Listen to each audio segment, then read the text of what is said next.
Good morning everyone and welcome back to cap 24। मैं हूँ श्वेता आपके साथ। 8 बज चुके हैं, चलिए शुरू करते हैं अपना एडिटोरियल और पढ़ाई करते हैं। देखते हैं कि हमारे आज के एडिटोरियल में क्या ऐसी चीज़ें हैं जो हमें सीखनी है, लैंग्वेज, वोकैब्स और एक पॉइंट ऑफ व्यू जो कि हमारे दिमाग में हमारा एडिटोरियल डाल कर जाता है। बट बिफोर आई बिगिन, क्या करिए, आप चैनल को सब्सक्राइब कर दीजिए और बेल आइकन को प्रेस कर दीजिए so that you don't miss upon the latest updates. अब बहुत सारी चीज़ें चेंज होने वाली हैं वो कैप 24 पर, चेंज इन द सेंस और सारी चीज़ें इंक्लूड होने वाली हैं। तो आप क्या हो जाइए, तैयार हो जाइए अपनी पढ़ाई को अच्छा करने के लिए इन टर्म्स ऑफ इंग्लिश। अभी क्या करते हैं, अपनी एडिटोरियल की तरफ बढ़ते हैं। बट बिफोर प्रोसीडिंग, देखते हैं कि हमारा आज का गुड थॉट क्या है और अपने दिन की शुरुआत करते हैं lots of positive energy and a good thought.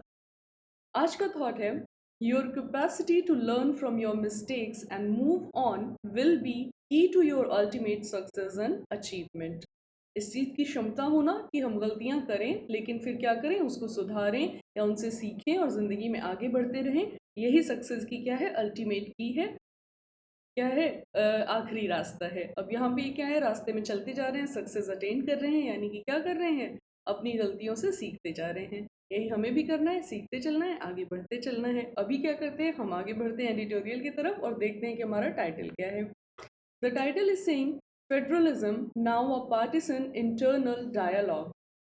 India could be living through a reprise of the Congress system, but with significant difference in BJP's reenactment.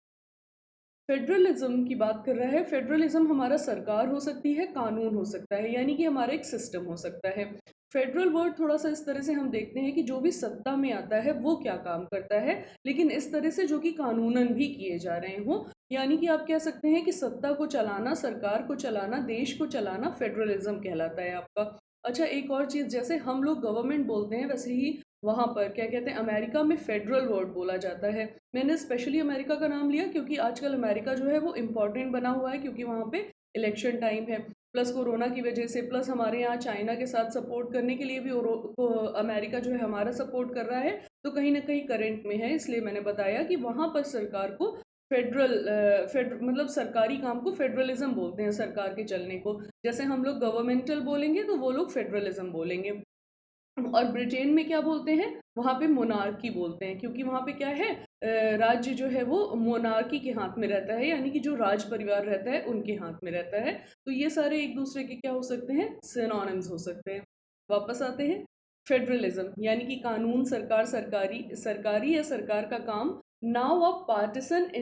Internal dialogue, अब ये क्या है, एक पक्षपात से भरा हुआ एक इंटरनल डायलॉग है, एक अंदर की बात है। क्या है वो हम आगे एडिटोरियल में देखेंगे। यहाँ देखते हैं, India could be living through a reprise of the Congress system. India जो है वो हो सकता है अभी तक जिंदा है या चल रही है, या इंडिया के जो काम है वो हो रहे हैं। क्यों? क्योंकि जिस तरह से हमारी कांग्रेस के सिस्टम ने इसको चलाया था उसी तरह से। रेप्राइज का मतलब है रिपीटिंग से, यानी कि इंडिया का जो सिस्टम है अभी भी वो हो सकता है वही रिपीट हो रहा हो जो कि कांग्रेस ने स्टैब्लिश किया था। बट लेकिन विद सिग्निफिकेंट डिफरेंसेस, कुछ मुख्य अंतरों के साथ जो कि बीजेपी के री इनैक्टमेंट की वजह से आए हैं। री इनैक्टमेंट का मतलब क्या है, कोई इनैक्ट किया गया हो, यानी कि कोई इस तरह का कानून लाया गया हो, कोई काम किया गया हो, उनमें थोड़े बहुत बदलाव करके बीजेपी उनको अलग तरह से कर रही है अगर, तो वो हो जाता है री इनैक्टमेंट। तो बीजेपी के री इनैक्टमेंट की यहाँ पे बात कर रहा है। तो बोल रहा है कि इंडिया जो है हो सकता है कि कांग्रेस के बनाए गए सिस्टम के हिसाब से ही चल रहा है, लेकिन थोड़े बहुत, लेकिन सिग्निफिकेंट चेंजेस के साथ जो कि बीजेपी ने किए हैं। देखते हैं क्या है ये सब बातें। At the first signs of stress, the grand vision of a nation unified in a singular system of taxation was supplanted by a policy of every state for itself. At the first science of stress, यानी कि अगर सबसे पहले आपको चिंता होती है, the grand vision of nation के विजन को लेकर, unified in a singular system, एक तरह से उसको एकत्रीकरण कर देना एक सिंगुलर सिस्टम में, यानी कि एक सिस्टम जो कि हर जगह एप्लीकेबल हो, लेकिन किसका, टैक्सेशन का। अब किसकी बात कर रहा है, जीएसटी की बात कर रहा है, क्योंकि बोला गया था ना कि जीएसटी क्या होगा, वन नेशन वन टैक्सेशन होगा। तो वही यहाँ पे बोल रहा है unified in a singular system. Singular system मतलब एक सिस्टम में हर चीज को यूनिफाइड कर देना। क्या हो सकता है वो देखते हैं। Was supplanted by a policy of every state for itself, वो क्या है, सप्लांट किया गया था। किस तरह से हटा दिया गया था सारी जो पॉलिसीज एग्जिस्ट करती थी हर स्टेट के लिए, यानी कि एक साइन ऐसे जो कि चिंता बताते थे और जो ही बहुत बड़े नज़रिया जो था कि सब पूरे राष्ट्र के लिए जो है एक टैक्स होगा, और जो सारे सिस्टम थे अलग अलग वहाँ पर गवर्नमेंट के स्टेट में, वो सारे क्या किए गए थे, सप्लांट कर दिए गए थे, हटा दिए गए थे। और इट सेल्फ यानी कि वो खुद से ही हट गए। अगर जीएसटी आ गया तो इसका मतलब क्या है कि जो सारे, जैसे हमारे यहाँ वैट चल रहा था तो वैट हट गया, तो ये अंडरस्टूड था कि वैट हट गया है। आगे देखते हैं। जस्ट ओवर 3 years अगो, सिर्फ 3 साल पहले, the introduction of a unified goods and services tax. क्या इंट्रोडक्शन, यानी कि किसी चीज़ से हमें परिचित कराना या कोई चीज़ हमारे सामने लाना, और क्या यूनिफाइड एकीकृत की हुई goods and service tax GST was heralded by, herald का मतलब है अनाउंस करना, जोर शोर से किसी चीज़ को बताना, वो हेराल्ड की गई थी बाय अ मिडनाइट सेशन, यानी कि मध्य रात्रि में हो रहे सेशन के बाद क्या है, हेराल्ड कर दी गई थी, अनाउंस कर दी गई थी। अ थिएट्रिकल इन्वोकेशन ऑफ इंडियाज 1947, और जिसमें क्या है एक थिएट्रिकल तरीके से, यानी कि ड्रामेटिक तरीके से क्या हुआ था, इन्वोकेशन हुआ था, किसी चीज़ की शुरुआत हुई थी of India's 1947 tryst with dynasty. किस चीज़ की शुरुआत हुई थी, इंडिया के 1947 में जो एक नारा दिया गया था कि आप क्या है भाग्य के ऊपर डिपेंड रहिए, उस चीज़ की क्या हुई थी, शुरुआत हो गई थी। It was a moment of seeming vindication for the vision of a nation united in its singularity। क्या है, it was a moment of seeming vindication, ये एक ऐसा क्षण था जो हमें लग रहा था कि विंडिकेशन हो रहा है। विंडिकेशन का मतलब होता है पुष्टि करने से, मजबूती करने से, और किस चीज़ की मजबूती, vindication for the vision of a nation, यानी कि नेशन को लेकर जो उनका दृष्टिकोण था उसको मजबूत करने का एक क्षण था, of a nation United in its singularity, जिससे कि हमारा जो नेशन है वो जुड़ जाएगा एक होकर, यानी कि सिंगुलैरिटी हो जाएगी, हर तरफ जो है एक ही चीज़ अप्लाई हो जाएगी। और इसके साथ क्या हुआ था, विंडिकेशन हुआ था इस विजन का, किसके साथ, क्योंकि अनाउंसमेंट हुआ था जीएसटी का, which the Bharatiya Janata party and prime minister Narendra Modi have made their own. और ये विंडिकेशन की बात कर रहे हैं, यानी कि चीज़ों की जो पुष्टि कर दी थी उन्होंने कि यूनिफाइड सिंगुलैरिटी होगी, वो क्या हुआ था, भारतीय जनता पार्टी और उनके prime minister mister Narendra Modi द्वारा खुद ही कर दी गई थी, ऑन देयर ओन। चलिए, मिसक्यूड एस्टिमेट, मिसक्यूड का मतलब होता है गलत, इनएक्यूरेट। यहाँ पे एस्टिमेट की बात कर रहा है तो आप इनएक्यूरेट वर्ड को लेकर चल सकते हैं, यानी कि क्या है, कोई चीज़ ऐसी आपने काउंट की है जो कि शायद पूरी तरह से सही नहीं है। द ट्रिम्फलिज्म लिव्ड ऑन, ट्रिम्फलिज्म किस लिए बोलते हैं, जैसे विशालता, किसी के आप गुणगान करते हैं, मान लीजिए जैसे राजा दशरथ, जैसे श्री रामचंद्र जी का अगर गुणगान होता है तो क्या है, वो ट्रिम्फलिज्म है। तो क्या कह रहे हैं, द ट्रिम्फलिज्म लिव्ड ऑन, जो ट्रिम्फलिज्म थी यानी कि गुणगान करना था जो, वो जिंदा रहा, लिव्ड ऑन, वो चलता रहा, but only in the alternative world created by BJP acolytes in the media. लेकिन कहाँ चलता रहा, but only in the alternative world, एक जो पैरेलल वर्ल्ड क्रिएट कर दिया था बीजेपी के एकोलाइट्स ने। एकोलाइट क्या होते हैं, जो प्रशंसक हैं आपके, जैसे भक्त कहते हैं ना कि ये बीजेपी भक्त हैं, तो बोल रहे हैं कि जो ट्रिम्फलिज्म था यानी कि गुणगान था वो चलता रहा, लेकिन कहाँ चलता रहा, एक ऑल्टरनेटिव वर्ल्ड में, एक किसी दूसरी ही दुनिया में, जो कि बीजेपी के एकोलाइट्स ने, भक्तों ने क्रिएट कर रखी थी, कहाँ पर, मीडिया में। फिर बोल रहा है, इन द रियल वर्ल्ड, अगर वास्तविक दुनिया की बात करें, evidence of seriously miscued revenue estimates, evidence, इसके सबूत, किस चीज़ के, सीरियसली मिसक्यूड, यानी कि गंभीर रूप से जो है गलत गणना किए हुए रेवेन्यू एस्टिमेट्स की बात कर रहा है, प्रेमाइज्ड अपॉन आइडियोलॉजिकल, यानी कि, और वो जो प्रेमाइज किया गया था, यानी कि जैसे प्रेमाइसेस होती है ना चारों तरफ घेरा, तो एक तरह से आप समझिए कि अगर टैक्सेशन के लिए प्रेमाइसिंग की बात कर रहा है या किसी रूल्स एंड रेगुलेशन या लॉ के लिए प्रेमाइज की बात कर रहा है, तो वो सारी चीज़ें जो उसको सर्कुलेट कर रही थी वो डिसीजन लेने में। तो यहाँ पे यही बोल रहा है कि जो मिसक्यूड रेवेन्यू एस्टिमेट किया, यानी कि रेवेन्यू के लिए जो मिसक्यूड एस्टिमेट था, गलत तरीके से की गई जो गणना थी, प्रेमाइज्ड अपॉन द आइडियोलॉजिकल, यानी कि वो उभर कर आई सिर्फ एक विचारीय सोच के साथ, rather than pragmatic tax rate, बावजूद इसके, बजाय इसके कि वो क्या होती, प्रैग्मेटिक होती। प्रैग्मेटिक का मतलब क्या है, प्रैक्टिकल होती एक टैक्स रेट। यानी कि क्या बोल रहा है कि एक दूसरी दुनिया थी जहाँ पे उनकी बीजेपी के जो भक्त थे उनकी ट्रिम्फलिज्म कंटिन्यू रखी, जो कि मीडिया है, लेकिन दूसरी तरफ अगर हम रियलिटी की बात करें तो जो सीरियसली मिसक्यूट टैक्स रेवेन्यू का सिस्टम था वो एक तरह से उभर आया सिर्फ आइडियोलॉजिकल रेदर देन क्या होता कि वो प्रैक्टिकल टैक्स जो है रेट की तरह से सामने आता। यानी कि जीएसटी को जिस तरह से फ्रेम किया गया या लॉन्च किया गया वो इनको यहाँ पर प्रैक्टिकल नहीं लग रहा है। Was accumulating at an alarming pace, और वो क्या था, एक्यूमुलेट हो रहा था, यानी कि ये चीज़ जो कि क्या है आइडियोलॉजिकल चीज़ थी वो धीरे धीरे से करके अलार्मिंग पेस पे यानी कि बहुत तेज़ी से जो है एक्यूमुलेट हो रही थी, धीरे धीरे करके बढ़ती जा रही थी लेकिन बहुत तेज़ी से।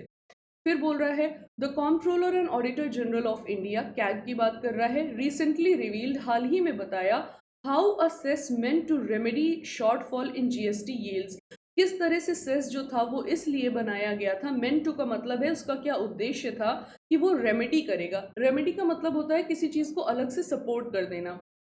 जैसे क्या होता है कि स्कूल्स में होता है ना, अगर कुछ बच्चे पढ़ाई में क्या होते हैं बीच बीच में गड़बड़ करने लगते हैं तो उनके लिए रेमेडी क्लासेस चलाई जाती हैं कि उनको क्या करते हैं स्कूल के बाद थोड़ा सा सपोर्ट दे देते हैं। या फिर आप ऐसे कह सकते हैं कि जो बच्चे ट्यूशन्स वगैरह पढ़ते हैं तो ट्यूशन क्या होते हैं, रेमेडी होती है उनको, कि जो चीज़ थोड़ी सी कम है, अगर कोई चीज़ आपको कम समझ में आ रही है तो उसको क्या कर दिया जाए, रेमेडी कर दिया जाए। तो वही है यहाँ पे कि उन्होंने बताया, कैग ने बताया कि जो सेस था वो इस तरह से बनाया गया था कि ये रेमेडी करेगा, यानी कि इस चीज़ को थोड़ा सा सपोर्ट करेगा, किस चीज़ को, short falls in GST yields, GST के जो वो होगा कलेक्शन होगा उसमें अगर किसी भी तरह का शॉर्ट फॉल आता है, शॉर्ट फॉल का यही मतलब है कि जितना आपने सोचा है उतना कलेक्शन नहीं हो पाया, तो शॉर्ट फॉल का मतलब कमी से है, अगर कोई कमी आती कहाँ पे, जीएसटी के कलेक्शन में, was retained in the central government revenues, और वो क्या होता, रिटेन कर लिया जाता सेंट्रल गवर्नमेंट के रेवेन्यू में, रिटेन कर लिया गया, वॉज रिटेन लिखा हुआ है, यानी कि क्या है, उन्होंने ये बताया कि सेस का काम था कि जीएसटी में अगर कोई कलेक्शन कम हो तो हम उसको जो है वहां पे फिल कर दें, लेकिन गवर्नमेंट ने क्या किया है, उसको अपने पास अपने राजकोष में रोक कर रखा हुआ है, अपने पास रखा हुआ है, in violation of all applicable norms, और इस वजह से वो वॉयलेट कर रहे हैं, उस चीज़ का उन्मूलन कर रहे हैं, किस चीज़ का, हर लागू होने वाले नियम और कानून का।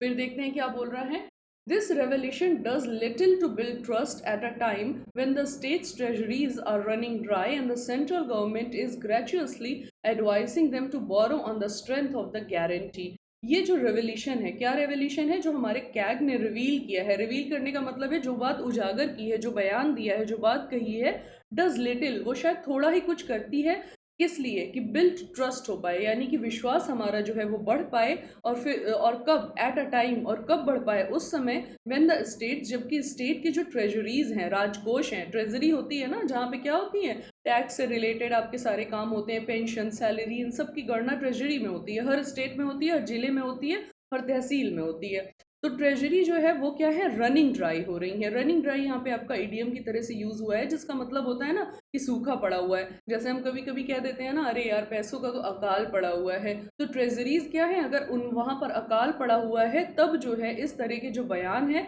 वो शायद ही थोड़ा विश्वास जो है वो क्रिएट कर पाते हैं, किस पे, सेंट्रल गवर्नमेंट पे, and the central government is graciously advising, और सेंट्रल गवर्नमेंट जो है वो ग्रेचुअसली क्या कर रही है, एडवाइस कर रही है, सलाह दे रही है, या अपनी बात को रख रही है, और ग्रेचुअसली का मतलब है गलत तरीके से, यानी कि जो सही तरीका है वैसा उसको नहीं करना चाहिए, यानी कि क्या है, अगर जीएसटी में शॉर्टफॉल होगा तो सेंट्रल गवर्नमेंट पैसा देगी, लेकिन अगर ऐसा वो नहीं कर रही है इस टाइम पे तो वो क्या कर रही है, ग्रेचुअसली ये काम कर रही है, गलत तरीके से ये काम कर रही है, किसको, किसके साथ, एडवाइसिंग देम, उनको ये गलत तरीके से सलाह दे रही है, टू बोरो, कि वो पैसा लें सरकार से, on the strength of its guarantee, और अपनी गारंटी पर लें, यानी कि वो खुद स्टेट्स को पैसा नहीं देंगे, अगर स्टेट जो है वो सेंट्रल गवर्नमेंट से पैसा मांग रही है तो अपनी गारंटी पर मांगे, लेकिन ये जो है ये थोड़ी सी गलत बात है जो कि सेंट्रल गवर्नमेंट कर रही है।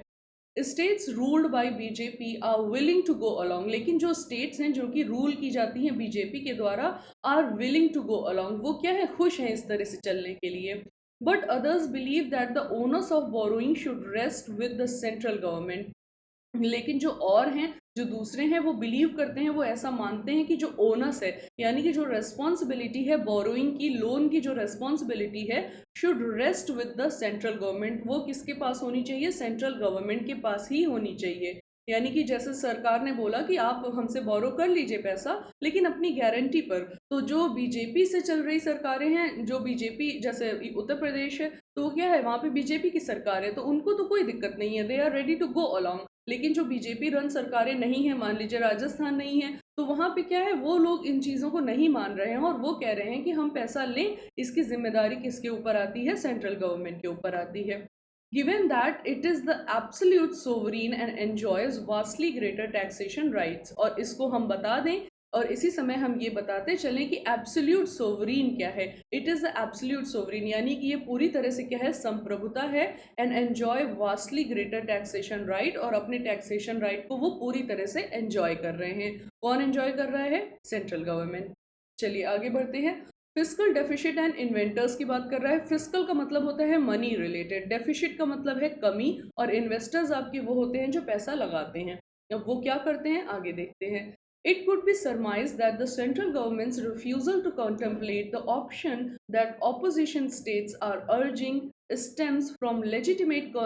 concern over its fiscal deficit, a parameter in turn seen as crucial to retaining the confidence of foreign institutional investors.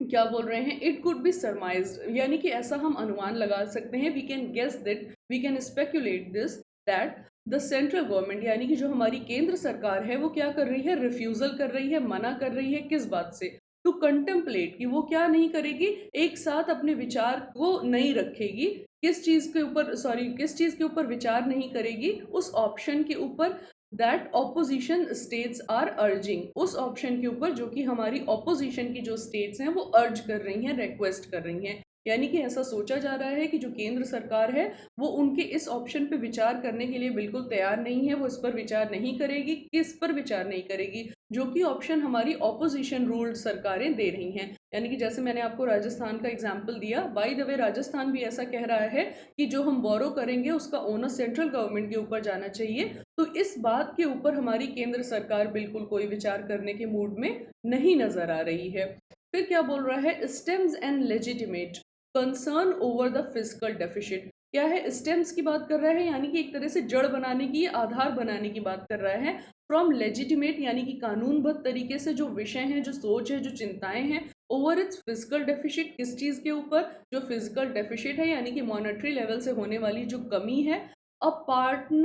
Parameter in turn seen as crucial, एक पैरामीटर, एक क्या है, एक पैरामीटर यानी कि जिसको आप कह सकते हैं एक इकाई ऐसी है जिसमें कि आप क्या करते हैं, किसी भी तरह का मेजरमेंट करते हैं, या फिर एक सेट ऑफ पैटर्न आप बना सकते हैं, या सेट ऑफ रूल, या फिर एक ऐसा सेट जो कि आपने सोचा हो कि ऐसा हो जाएगा। तो उस पैरामीटर का in turn seen as a crucial to retaining the confidence, वो क्या है, हमें ऐसा लग रहा है क्रूशियल, यानी कि वो शायद ही बहुत ही मुश्किल लग रहा है या इम्पॉर्टेंट लग रहा है इस टाइम पे कि वो रिटेन कर पाए कॉन्फिडेंस को लोगों के, ऑफ फॉरेन इंस्टीट्यूशनल इन्वेस्टर्स, यानी कि उनके उन लोगों के कॉन्फिडेंस को रिटेन कर पाए जो कि फॉरेन इंस्टीट्यूशनल इन्वेस्टर्स हैं। यानी कि जो इस तरह के मतभेद चल रहे हैं सरकारों के बीच में, उसकी वजह से ऐसा लग रहा है कि जो फॉरेन इन्वेस्टर्स होते हैं वो शायद ही कॉन्फिडेंस दिखा पाएँ हमारे देश में इन्वेस्ट करने के लिए। Many of these investors who turn over vast sum of money in India's currency and share markets have short-term perspectives. कई सारे ऐसे जो इन्वेस्टर्स होते हैं who turn over vast sum of money, वो क्या करते हैं, बहुत अच्छा खासा पैसा लगाते हैं। vast sum का मतलब है बहुत अच्छा खासा पैसा लगाते हैं भारत में, India's currency and share market, कहाँ पे, भारत के करेंसी में और शेयर मार्केट में पैसा लगाते हैं। हैव शॉर्ट टर्म पर्सपेक्टिव, वो क्या है, शॉर्ट टर्म पर्सपेक्टिव रखते हैं, यानी कि वो थोड़े समय के लिए ही कोई काम करते हैं। अब ये बात यहाँ पर इसलिए लिखी गई है क्योंकि किसी ने, जिसने ऑलरेडी पैसा लगा दिया होगा, वो भी बहुत लंबे टाइम के लिए नहीं लगाया होगा, शॉर्ट टर्म लगाया होगा, तो दोबारा जब पैसा लगाने की बात आती है तो हो सकता है कि वो इसके ऊपर विचार करें और डायरेक्टली ना लगाएं, क्योंकि उनका जो बिलीफ है, जो उनका विश्वास है हमारे सिस्टम में, वो थोड़ा सा क्या करेगा, डगमगा जाएगा। और दूसरा ये भी है कि बहुत कम समय के लिए पैसा हमें दिया जाता है फॉरेन इन्वेस्टर्स के द्वारा, तो हमारे पास बहुत ज़्यादा टाइम नहीं होता है कि हम उस पैसे को बहुत सर्कुलेट कर पाएँ, उस पर बहुत ज़्यादा इंटरेस्ट लगा पाएँ, या जो भी हम पॉलिसीज़ हैं उनसे रन करना चाहते हैं उनको बहुत ही स्विफ्टली लॉन्ग रन के लिए चला पाएँ। फिर बोल रहा है, येट, लेकिन फिर भी, it does little for public confidence, ये थोड़ा सा ही कुछ शायद करती है जनता के विश्वास में, क्योंकि यहाँ पे इन्होंने पहले ही एकोलाइट्स की बात कर दी है, भक्तों की बात कर दी है, तो यहाँ पे फिर पब्लिक कॉन्फिडेंस की बात कर रहे हैं, यानी कि इस तरह की जो बातें हैं वो शायद थोड़ा ही कुछ चेंज करती हैं पब्लिक के कॉन्फिडेंस में। That the central government should base policy upon this thin artifice, कि सेंट्रल गवर्नमेंट की जो पॉलिसीज हैं वो इस थोड़ी सी थिन आर्टिफाइस पे, आर्टिफाइस का ये मतलब है कि जिस तरह की चालाकी चतुराई दिखाता है वो क्या है, इस थिन आर्टिफाइस पे शायद ही वो बेस होनी चाहिए। When the states physical health is in serious jeopardy, जबकि क्या है, स्टेट्स की जो फिजिकल हेल्थ है, मॉनेटरी हेल्थ है, वो क्या है, सीरियस जेपार्डी में है, वो क्या है, बुरी तरह से जूझ रही है, खतरे में है। आगे बढ़ते हैं। The central government in May sanction the higher borrowing limit for states through the current year. क्या किया सेंट्रल गवर्नमेंट ने, मई में सैंक्शन किया, किस बात पे, परमिशन दे दी, हायर बोरोइंग लिमिट पे, यानी कि इससे ज़्यादा आप पैसा नहीं निकाल सकते हैं, तो उन्होंने हायर बोरोइंग लिमिट को जो है सैंक्शन कर दिया, किसके लिए, for states through the current year, इस साल के लिए उन्होंने क्या किया है, हायर लिमिट को जो है डिसाइड कर दिया है स्टेट्स के ऊपर। In the bargain, it imposed conditionalities which reflected two deep dogmas. क्या हुआ इन बारगेन में, जबकि क्या हुआ, लोगों ने और सरकारों ने बोला कि नहीं ऐसा नहीं वैसा नहीं, जब बातचीत होने लगी या किसी भी तरह का मोल भाव होने लगा, तब क्या हुआ, इट इम्पोज कंडीशनैलिटीज, उसने इम्पोज कर दी, लागू कर दी कंडीशनैलिटीज। यहाँ पे मैं लागू लिख देती हूँ क्योंकि जगह है, पहली बात तो ये है, और यहाँ पे भी जगह है इसलिए मैंने शर्त लिख दी है, ठीक है। वैसे मैंने कंडीशनैलिटीज हाँ लिखा हुआ है ऑलरेडी। तो क्या है, शर्त की बात की, उसने क्या किया, जब बार्गेन होने लगा सेंट्रल गवर्नमेंट के साथ स्टेट्स गवर्नमेंट का, तो क्या किया, उसने शर्तें लगा दी, विच रिफ्लेक्टेड, जिसने कि ये दिखाया, ये बताया, टू डीप डॉगमाज, दो जो मुख्य थे डॉगमा दिखाए। डॉगमा का मतलब है चिंता या फिर हठ धर्मिता, या फिर आप ऐसा कह सकते हैं जिद, जिसको जिद कहते हैं। मैंने यहाँ पे डॉगमा नहीं लिखा है, मैं लिख देती हूँ, इसका मतलब होता है जिद से, यानी कि हठ धर्मिता, कि नहीं भाई हम जो कर रहे हैं वही सही है, या अपनी बात को ही इम्पोज करना। तो डॉगमा दो तरह के जो हैं वो सामने निकल के आए, किस वजह से सामने निकल आए, क्योंकि जब बार्गेन होने लगा हायर बोरोइंग लिमिट के ऊपर, तब उन्होंने क्या की, कंडीशनैलिटीज लगा दी, उसकी वजह से दो बातें उभर कर आती हैं। Enforcing a singular standard for the implementation of policies across a vast and diverse country, आप इन्फोर्स कर रहे हैं एक सिंगुलर स्टैंडर्ड, एक ही तरह का स्टैंडर्ड आप जो है इम्पोज कर रहे हैं और उसको इम्प्लीमेंट कर रहे हैं, लागू कर रहे हैं, किनको, पॉलिसीज को, अपनी नियतियों को, across a vast and diverse country, कहाँ पर आप एक ही तरह के नियमों को फॉलो कर रहे हैं जो कि एक बहुत बड़ा देश है और डाइवर्स है, यानी कि हमारे यहाँ क्या है, भिन्नताएं हैं, लेकिन फिर भी आप एक ही तरह का जो सिस्टम है वो सबके ऊपर लगा रहे हैं और फोर्सफुली लगा रहे हैं। जब भी कभी इम्पोज की बात आता है तो वहां पे थोड़ा सा फोर्स इन्वॉल्व होता है लागू करने में।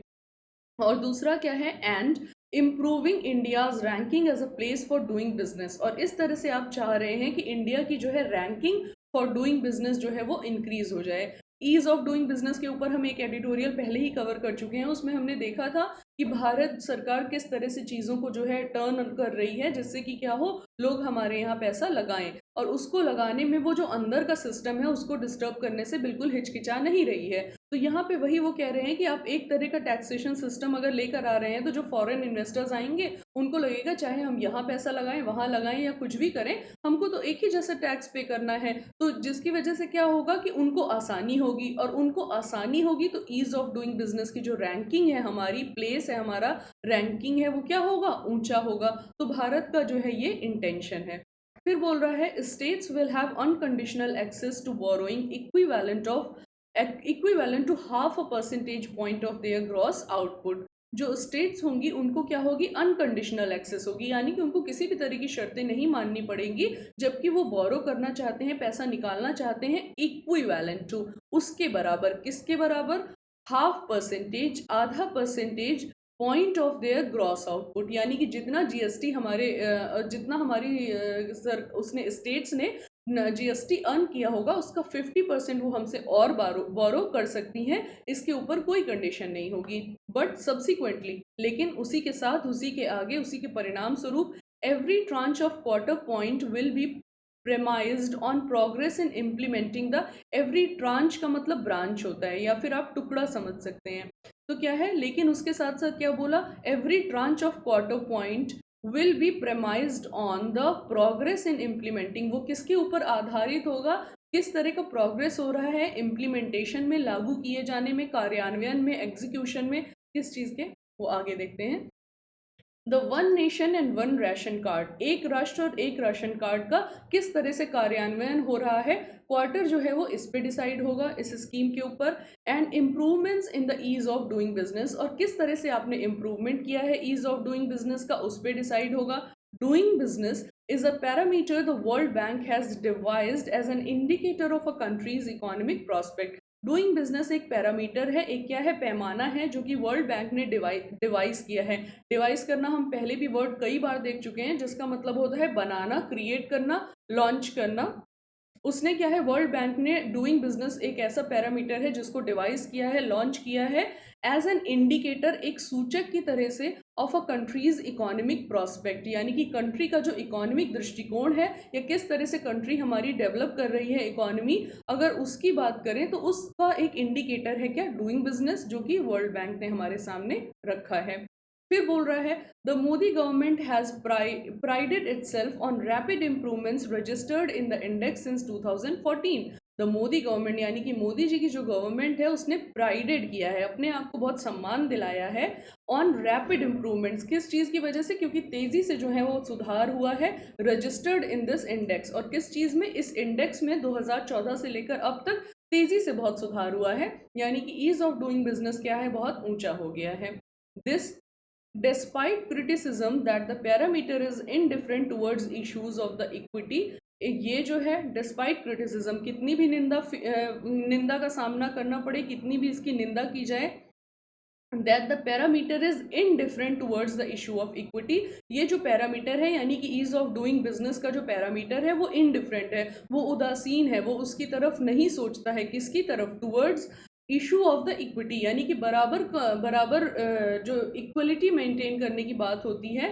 उसकी तरफ ये जो है नहीं सोचता है। वेलफेयर एंड एनवायरमेंटल सस्टेनेबिलिटी, यानी कि इक्विटी के लिए नहीं सोचता है, लोगों के विकास के लिए नहीं सोचता है, एनवायरमेंटल सस्टेनेबिलिटी के लिए नहीं सोचता है, यानी कि जो हमारा एनवायरमेंट है, अब यहाँ पे इकोनॉमिक एनवायरमेंट की भी बात कर सकता है और किस चीज़ की बात कर रहा है, पर्यावरण की भी बात कर रहा है, क्योंकि अगर लोग हमारे यहाँ बिजनेस करेंगे उनको क्या होगा, रिसोर्सेज चाहिए होंगे, फिर रिसोर्सेज हमारे क्या होंगे, एक्सप्लॉइट किए जाएंगे। तो एनवायरमेंट सस्टेनेबिलिटी के बारे में भी ये चीज़ नहीं सोचती है, क्या चीज़ नहीं सोचती है, डूइंग बिजनेस पैरामीटर नहीं सोचता है। And concern with in the world bank, और वर्ल्ड बैंक के अंदर जो उनका विषय है, चिंता है, दैट द डेटा मैनिपुलेशन में हैव डिस्टॉर्टेड एस्टिमेट्स, कि डेटा जो है यानी कि जो आंकड़े हैं उनका मैनिपुलेशन, यानी कि डेटा जो है तोड़ मरोड़ के प्रस्तुत किया जा रहा है, ये क्या है, डिस्टॉर्टेड एस्टिमेट को दिखाता है, यानी कि जिस तरह का आकलन किया जा रहा है वो पूरी तरह से सही नहीं है, उसमें डेटा जो है वो तोड़ मरोड़ के पेश किया जा सकता है। ये सारे ड्रॉबैक्स इन्होंने बताए हैं किस चीज़ के बारे में,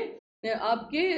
वो उसके doing ease of doing business को प्रमोट करने के बारे में, अगर ये पैरामीटर डिसाइड होता है तो किस तरह की कमियां हैं जो आपके सामने आती हैं। ये सारी चीज़ें अगर आप याद रखते हैं तो जो यूपीएससी के स्टूडेंट्स हैं उनके लिए तो बहुत ही ज़रूरी है, क्योंकि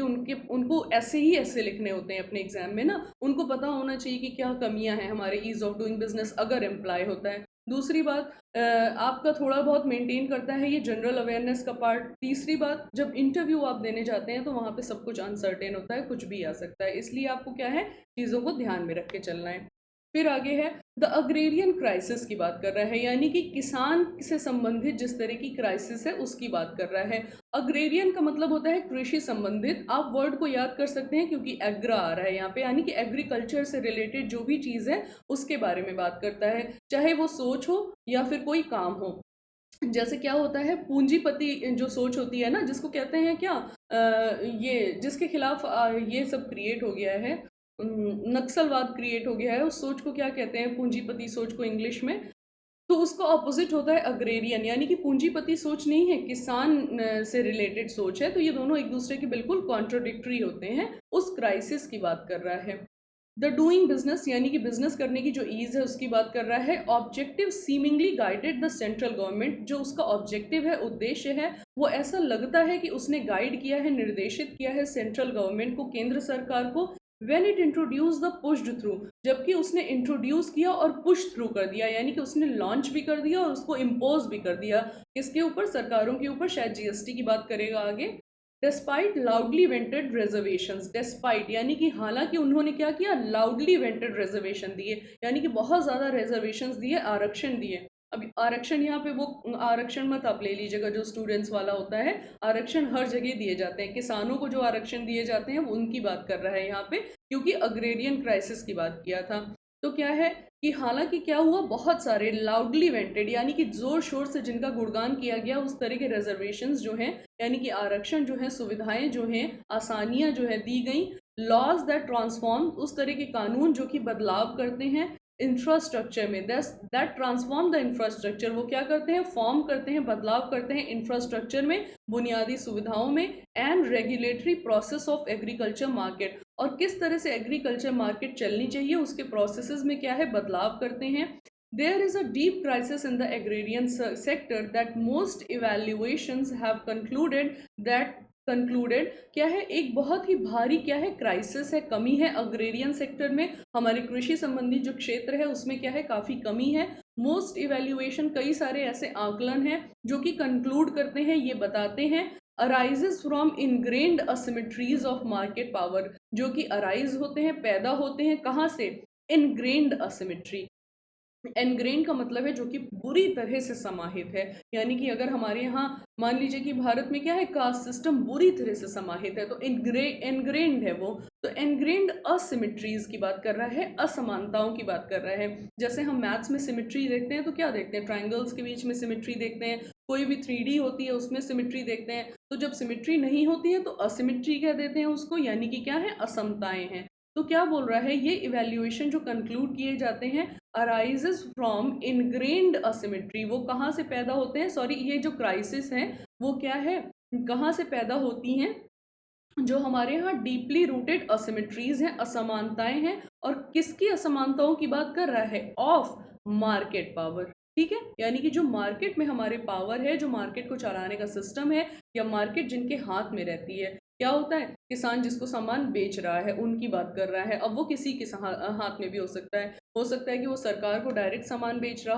हो सकता है कि वो किसी अपने साहूकार को सामान बेच रहा हो सकता है वो लोकल वेंडर को सामान बेच रहा हो। तो मार्केट का जो पावर है ये क्या है, हाथ, उन्हीं के हाथ में पावर रहती है, और इसकी वजह से जो है हमारे यहाँ अग्रेरियन सोसाइटी में क्राइसिस हो रही है, जो कि क्या है, उसका एक रीजन ये भी है कि जो हमारी मार्केट पावर है उसमें असिमेट्री है, असमानताएं हैं, यानी कि सबसे ज्यादा अधिकार किसान को ना मिलकर उनको मिलता है जो कि क्या है, मिडिल मैन बने हुए हैं। आगे बढ़ते हैं। एब्सेंट रेमेडी फॉर दीज, इन चीज़ों के लिए एक रेमेडी मैंने आपको बताया, एक सपोर्ट सिस्टम, वो क्या है, एब्सेंट है इन चीज़ों के लिए, ये जो क्राइसिस चल रही है अग्रेरियन सोसाइटी में। The malaise is only likely to be aggravated by the entry of private corporate buyer, ये जो मेलाइस है, ये जो कमी है, ये जो दिक्कत है, is only likely to aggravated, वो क्या है, सिर्फ ऐसा लग रहा है कि वो और बढ़ने वाली है, किस वजह से, bye the entry of private corporate buyers, उनकी एंट्री से, जो कि प्राइवेट कॉर्पोरेट बायर्स हैं, उनकी एंट्री से क्या है, ये प्रॉब्लम, ये मेलाइज जो है वो और बढ़ने वाला है। Who could overwhelm the fragile yet workable system built up by the state government, वो क्या करेंगे, जो कि ओवरवेलम होंगे, पूरी तरह से उनके अंदर समाहित हो जाएगा ये फ्रेजाइल येट वर्केबल सिस्टम, यानी कि बहुत ही नाजुक, सेंसिटिव। अब नाजुक और सेंसिटिव सिस्टम की बात इसलिए कर रहा है, क्या है कि उसमें कमियां हैं, या फिर किसी भी तरह का अप डाउन अगर आएगा तो वो सस्टेन नहीं कर पाएगा, वो टूट जाएगा। क्या टूट जाएगा, हो सकता है जो किसान बिल आया है उसकी बात कर रहा है।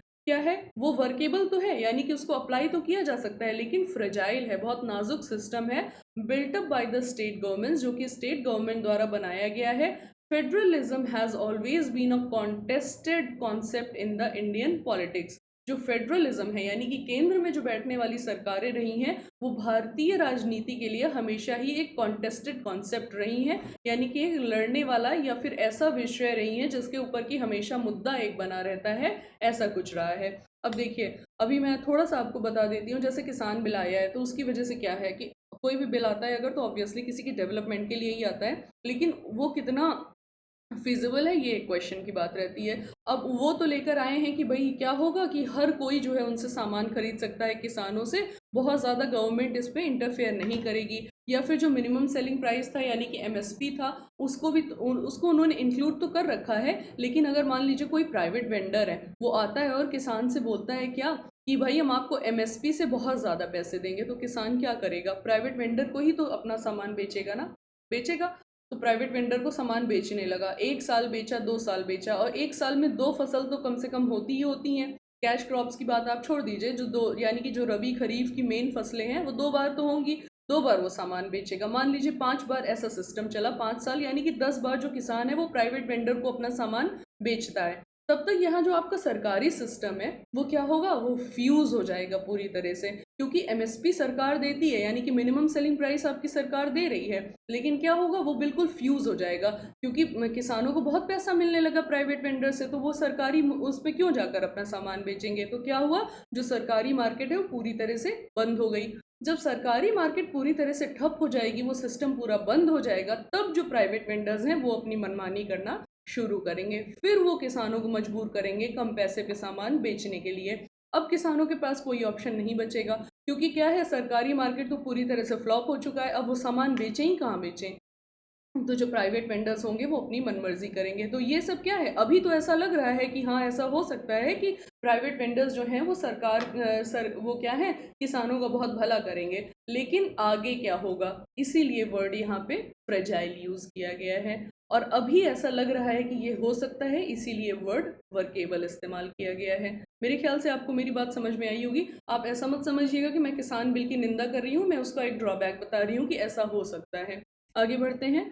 Aside from the contents and definition section, इस चीज़ से अगर हम अलग हट जाएं कि कंटेंट्स और डेफिनेशन की बात करें, यानी कि जिस तरह के बिल में हमारे जिस तरह के सिस्टम में कंटेंट्स डाले जाते हैं, विषय डाले जाते हैं, या डेफिनेशंस लिखी जाती हैं, परिभाषाएं लिखी जाती हैं, उनसे अलग हट के बात करें। ऑब्वियसली जो भी चीज़ लिखी जाती है, डेफिनेशंस होती हैं, हमेशा प्रैक्टिकल चीज़ें उनसे अलग होती हैं, ये तो हम लोग भी जानते हैं। यानी कि जैसे अगर हम लोगों ने फिजिक्स में, केमिस्ट्री में जो डेफिनेशंस पढ़ी थी, वो कितनी ही हमारे लाइफ में इम्प्लाई होती हैं, हमको खुद भी पता है। तो उनसे अलग हटने की बात कर रहा है। Aside from these the word federal occurs, the word, ये इस शब्द की बात कर रहा है, फेडरल वर्ड जो है यानी कि कानूनी संघीय जो शब्द है, occurs in only one operational article of Indian constitutional, वो सिर्फ पाया जाता है एक कार्यान्वित आर्टिकल में, यानी कि ये वर्ड जो है वो सिर्फ एक आर्टिकल में मौजूद है भारतीय संविधान के। In reference to the apex judicial body created in colonial times, किस रेफरेंस में मौजूद है, एपेक्स जुडिशियल बॉडी में, यानी कि जो सबसे ऊंची हमारी कानून संबंधी बॉडी होगी,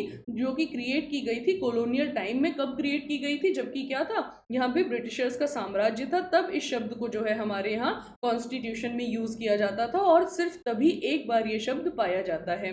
when this body was transformed in when this body was transformed into the Supreme Court at the moment of the Constitution came into force, जब ये वर्ड जो है, ये बॉडी यानी कि जो फेडरल बॉडी है, वो ट्रांसफॉर्म की गई, बदल दी गई, किस चीज़ में, सुप्रीम कोर्ट में, किस समय, जबकि कॉन्स्टिट्यूशन जो था वो केम इन फोर्स, वो क्या हुआ, अपने कार्य में लग गया। कॉन्स्टिट्यूशन यानी कि संवैधानिक रूप से जब हमारा देश चलने लगा, तो ये जो फेडरल सिस्टम था, इसको बदल के क्या कर दिया गया, सुप्रीम कोर्ट बना दिया गया। The word seemingly lost all operative value, और उसकी वजह से इस शब्द की जो है, ऐसा माना गया कि इसकी सारी जो वैल्यू थी, सारी जो कैपेसिटी थी, ऑपरेटिव वैल्यू यानी कि कार्य रूपी जो इसकी वैल्यू थी, वो खत्म हो गई।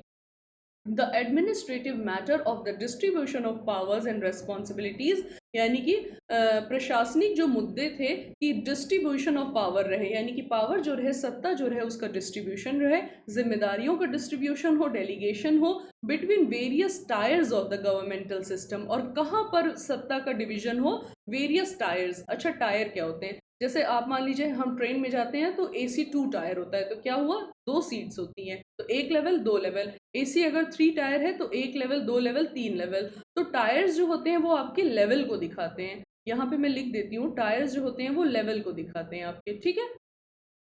तो क्या बात कर रहा है, जो सत्ता का डिवीजन था, रिस्पॉन्सिबिलिटी का, सत्ता का जो डिवीजन था, वो कई जो अलग अलग गवर्नमेंट सिस्टम के टायर्स हैं उनमें होना था। यानी कि केंद्र सरकार के पास रहेगा, फिर राज्य के पास आएगा, फिर जिलों के पास आएगा, फिर गांव में जाएगा, तो अलग अलग लेवल में सत्ता का और रिस्पॉन्सिबिलिटी का क्या होगा, डिवीजन होगा। फिर देखते हैं, I was achieved without explicit recognition of federalism as a governing principle। अब ये अपने बारे में बता रहे हैं कि ये क्या थे, एक एक्सप्लिसिट रिकग्निशन की तरह से आ गए थे सरकार के अंदर, जिन्होंने भी ये एडिटोरियल लिखा है। In the actual operational term, अगर हम वास्तविक तरीके से एक ऑपरेशनल टर्म की बात करें, यानी कि ऐसे शब्द की बात करें जो कि लागू किया जा सकता है, जिसके ऊपर की काम किया जा सकता है, the relationship of centre and states follow different paradigm through various phases of politics. जो रिलेशनशिप है यानी कि संबंध रहे हैं सेंटर और स्टेट के बीच में, वो फॉलो करते रहे हैं अलग अलग प्रतिमानों को। यानी कि केंद्र सरकार कुछ अलग ही तरह से चलती रहती थी और जो हमारे राज्य सरकारें थी वो कुछ अलग तरह से चलती थी। तो क्या हुआ है, अगर हम पीछे से जाकर अब तक देखें तो जो राज्य और केंद्र सरकारें हैं वो कुछ अलग ही अलग सिस्टम को, प्रतिमानों को, रूल्स को, सेट ऑफ रूल्स को फॉलो करती रही हैं through various phases of politics, अलग अलग समय जब भी राजनीति की बात होती है। In the single party state that India essentially was at the time of independence, अगर सिंगल पार्टी की बात की जाए जो कि स्टेट्स में था, जबकि इंडिया क्या था, essentially was the time of independence. यानी कि अगर हम सिंगल पार्टी की बात करें और इसेंशली तब बात करें, मुख्य रूप से तब बात करें जबकि भारत को स्वतंत्रता मिल रही थी, the distribution of powers between centre and state, यानी कि जो डिस्ट्रीब्यूशन था, बंटवारा था पावर का, शक्ति का, कहाँ पर, सेंटर और स्टेट्स में, was transformed into an internal discussion of Congress. वो क्या था, ट्रांसफॉर्म कर दिया गया था एक अंदरूनी डिस्कशन के अंदर जो कि कांग्रेस ने किया था। अब उस टाइम की कांग्रेस और इस टाइम की कांग्रेस में बहुत अंतर है। उस टाइम कांग्रेस का उद्देश्य ही कुछ और था। हालांकि कांग्रेस का फॉर्मेशन अपने में एक बहुत बड़ा क्वेश्चनिंग टॉपिक है। धीरे धीरे कभी हम आगे बढ़ेंगे तो मैं आपको बताऊंगी कि कांग्रेस का फॉर्मेशन किस तरह से क्वेश्चन किया जाता रहा है। तो क्या है कि उसके ट्रांसफॉर्मेशन जो कर दिया गया था, यानी कि केंद्र के पास क्या रहेगा और राज्य के पास क्या रहेगा, इसका जो पावर का डिस्ट्रीब्यूशन किया गया वो क्या किया गया, इंटरनली कर दिया गया। जबकि सिंगल पार्टी थी, सिंगल पार्टी कौन सी थी, कांग्रेस की पार्टी थी, और वो कब थी, इंडिपेंडेंस के टाइम थी। आगे बढ़ते हैं। इवोल्यूशन ऑफ पावर शेयरिंग, किस तरह से विकास हुआ है पावर शेयरिंग का, कि लोग जो है शक्तियों को शेयर करते हैं। The Congress system as the political scientist Rajni Kothari called it, जो कांग्रेस का सिस्टम है जिसको कि पॉलिटिकल साइंटिस्ट रजनी कोठारी बोलती हैं, कांग्रेस सिस्टम बोलती हैं जिसको कि,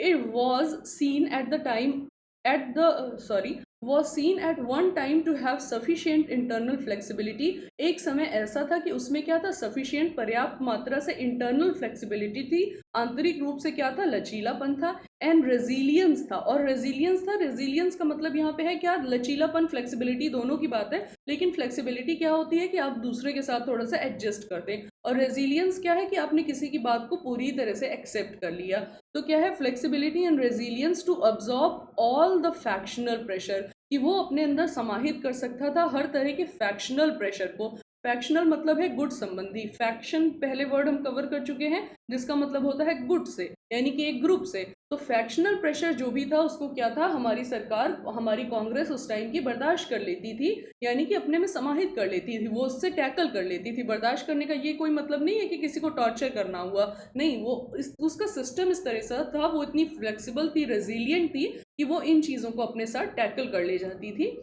and create a grand national synthesis, और वो फिर क्रिएट करती थी एक ग्रैंड नेशनल सिंथेसिस। सिंथेसिस का मतलब है कई चीज़ों का एक जगह आकर मिलना, लेकिन जिससे वो फंक्शनल हो पाए। तो क्या था कि कांग्रेस जो थी उस टाइम की, वो इतनी फ्लेक्सिबल और रेजिलियंस थी कि वो फैक्शनल प्रेशर को जो है टैकल कर पाती थी, और कुछ इस तरह का ग्रैंड नेशनल सिंथेसिस बनाती थी, मिक्सचर बनाती थी, कंपाउंड बनाती थी, जिससे कि सब काम आसानी से हो पाए। The challenge to the hegemonic vision came first from the cultural terrain. जो चैलेंज था, जो चुनौती थी हेजेमोनिक विजन को, हेजेमोनिक क्या होता है कि अगर सत्ता किसी के एक हाथ में ही रहे, यानी कि जैसा कि इंग्लैंड में है, वहां पे क्या है, राज परिवार के हाथ में सत्ता रहती है, या फिर जब हिटलर था तो सत्ता सिर्फ उसके हाथ में थी। तो ये सब क्या है, हेजेमोनी दिखाता है, यानी कि एकाधिकरण अगर किसी का होता है तो वो दिखाता है। तो द चैलेंज, एक चुनौती जो हेजेमोनिक विजन में आने लगी, यानी कि क्या पहले बात कर रहे थे ना कि केवल एक सरकार थी इंडिपेंडेंस के टाइम, तो इसने इन चुनौतियों का सामना कब करना शुरू किया,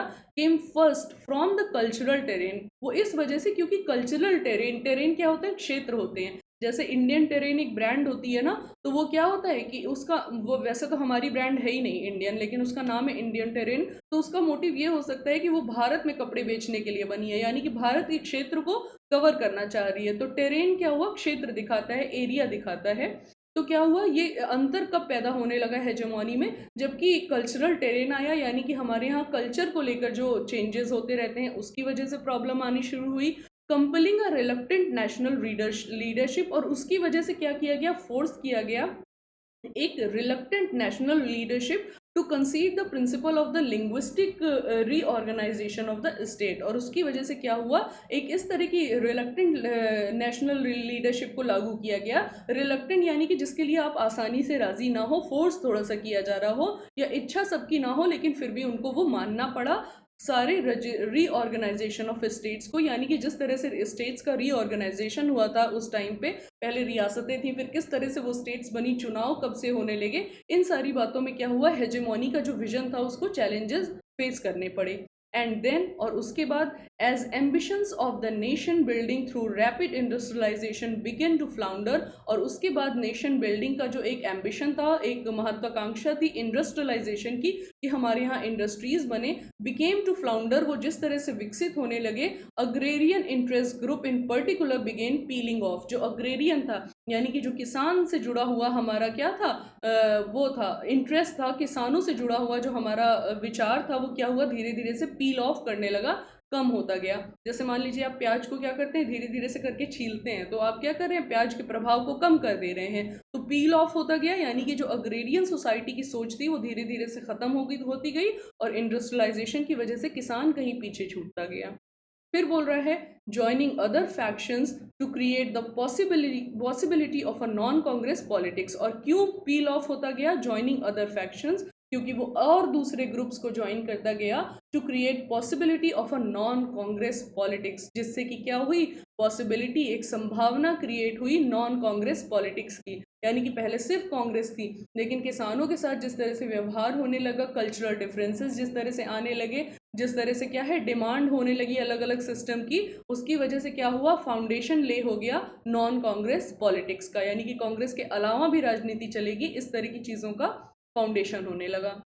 the Congress lost power in a number of की स्टेट्स। कांग्रेस के हाथ से सत्ता निकल गई बहुत सारे मुख्य राज्यों में in 1967, retaining only a perilous grip at the centre. और क्या हुआ, उसके पास सिर्फ क्या हुई, पारलस ग्रिप रही। पारलस का मतलब है एक बुअर्ड डायर, यानी कि कुछ बची खुची ग्रिप रही, पकड़ रही, कहाँ पर, केंद्र पर। यानी कि बहुत सारे स्टेट्स में तो कांग्रेस की सत्ता खत्म हो गई, सबसे पहले तो मुझे लगता है साउथ में ही खत्म हुई होगी, लेकिन क्या हुआ, केंद्र में अभी भी उसके पास क्या थी, बची कुची सत्ता थी। Then a political scientist Suhas Palshikar. और उसके बाद जो है हमारे एक पॉलिटिकल साइंटिस्ट हैं सुहास पलशीकर एंड योगेंद्र यादव हैव थियराइज्ड, उन्होंने इस बात को लिखा, बोला या इसके बारे में डिटेल दिया, the polity moved into a new phase. जो राजनीति है वो अलग एक नए मोड़ पर आ चुकी है। When the politics was about waves, जबकि क्या है, राजनीति जो है वो वेव्स के, लहरों के साथ है, यानी कि बदलाव की बात कर रहा है एट द नेशनल और स्टेट लेवल। और हर जगह बदलाव होगा, चाहे वो नेशनल हो या स्टेट लेवल पे हो, ईदर इन फेवर और अगेंस्ट द कांग्रेस। और वो जो बदलाव है वो हो सकता है कि कांग्रेस के फेवर में हो और कांग्रेस के अगेंस्ट हो। तो बहुत अच्छे तरीके से क्या किया, क्रिएटिवली आर्टिकल को ड्रिफ्ट किया है। पहले बात शुरू हुई थी कहाँ से, जाके ख़त्म हुई कहाँ पर, लेकिन फिर भी एडिटोरियल बहुत अच्छा था, काफ़ी इंड्यूसिंग था, बहुत सोचने वाली बातें थी इसमें। और मेरे ख्याल से आपने भी बहुत सारी चीज़ें सीखी होंगी। जो अच्छा लगा वो बताइएगा, जो नहीं समझ में आया वो बताइएगा। अब मिलते हैं 10 बजे अपने सेशन में, तब तक आप सेशन को एक बार लाइक कर दीजिए, शेयर कर दीजिए, चैनल को सब्सक्राइब कर दीजिए, और मिलते हैं 10 बजे वो कैप वाले सेशन में। Till then, bye bye.